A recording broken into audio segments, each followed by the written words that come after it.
So if you have a Bible at home, you can open up your Bible, and adults, I invite you as well. We are in Matthew 14 today, and we're going to hear again the story of Jesus walking on the water, because we need repetition in our life, and we need to remember that Jesus is near. Well, I'm actually going to start by reviewing last week. Some of you didn't get to join us here at the neighborhood church, and maybe you're wondering where the Bible story is.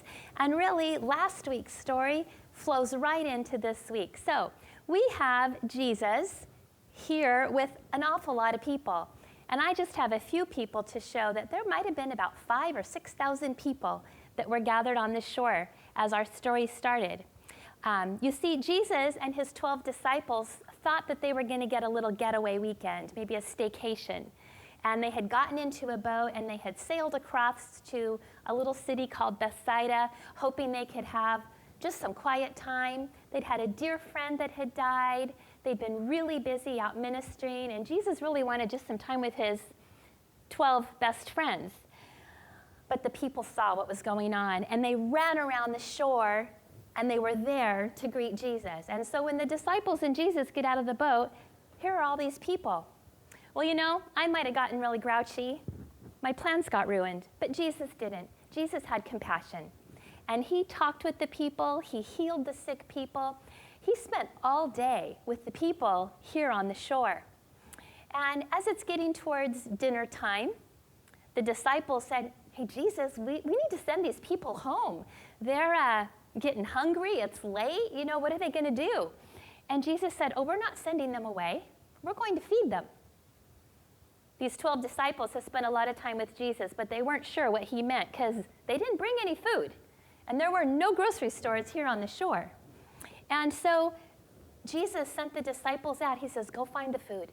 And they walked around, and they found that one little boy had brought 2 fish and 5 rolls. Not a lot of food for 5,000, 6,000 people.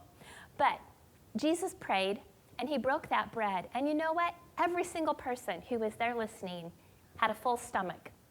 Everybody was fed, and there were leftovers. There were 12 baskets of leftovers.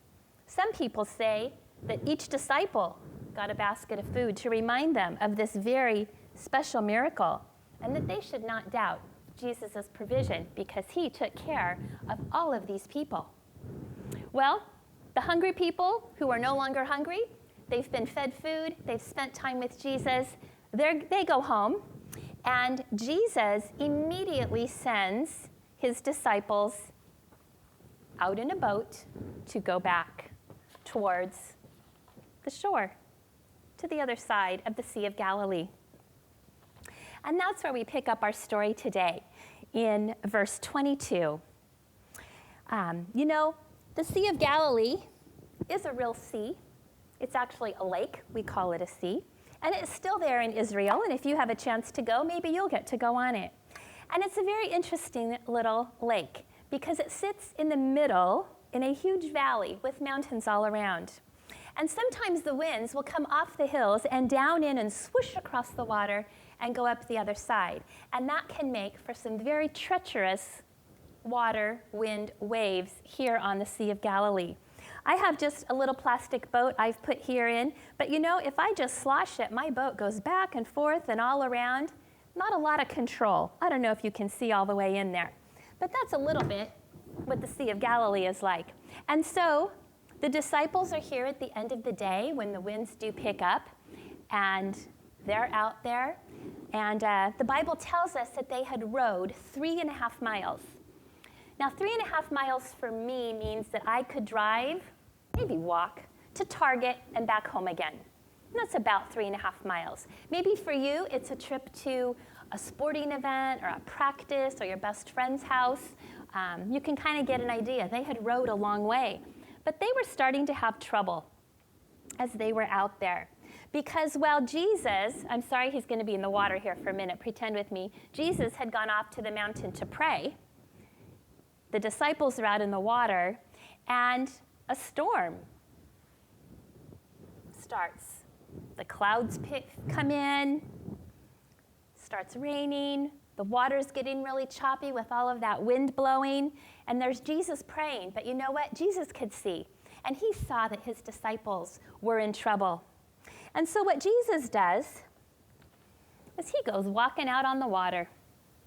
Because, he sent the boat ahead, so he did not have a way to go get them. He just walks. He walked just like that water was a sidewalk, right on out.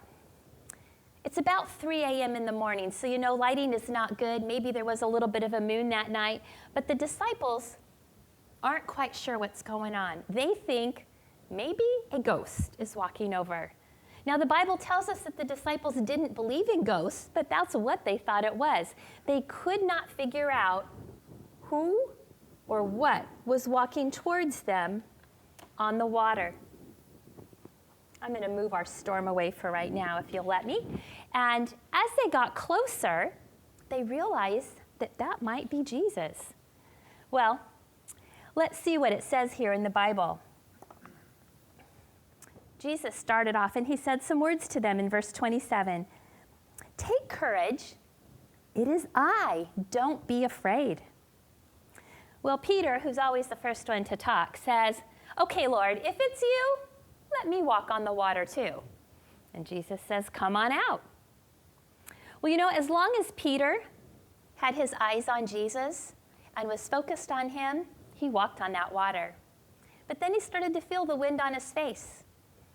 He heard the wind. Maybe he felt some raindrops. He started looking around at where he was, and he took his eyes off Jesus, and he started to sink. Now he really was afraid. Was he going to drown here in the Sea of Galilee? But he said three important words. He said, Lord, save me. And when he said those words, Jesus reached down and picked Peter up and saved him from drowning. And then he asked Peter a question. Why did you doubt me? Sometimes Jesus might have to ask us that too. Why do we doubt? Well, Peter and Jesus both get in the boat.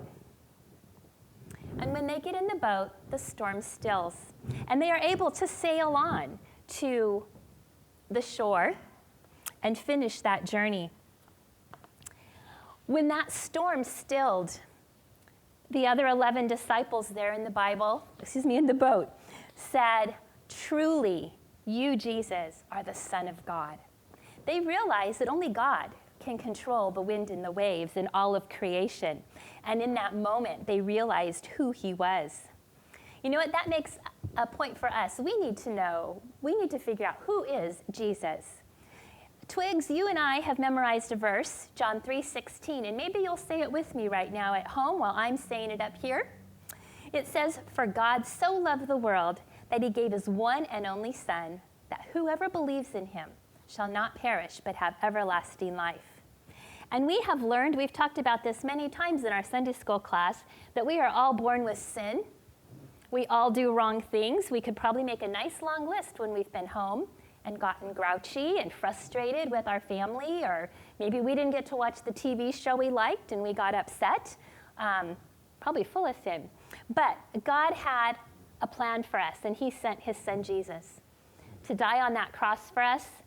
And when we believe that Jesus died for us, we can be forgiven. And God will look at us and say, I don't think you ever sinned, because he sees that we are righteous through his Son. And then, we have that beautiful promise we've talked about too, that someday we'll get to go live in heaven and be with God, and we won't have to worry about sin anymore because we'll be perfect. But nevertheless, we are still here on earth. And what have we learned from our Green Heart? We have learned that we need to grow while we're here. And today I put some special words on our Green Heart that say, Jesus is near. That's what I want you to take away from our lesson today, that we have this promise from God to forgive us of our sin. He will watch over us, he will care for us, and he is near us.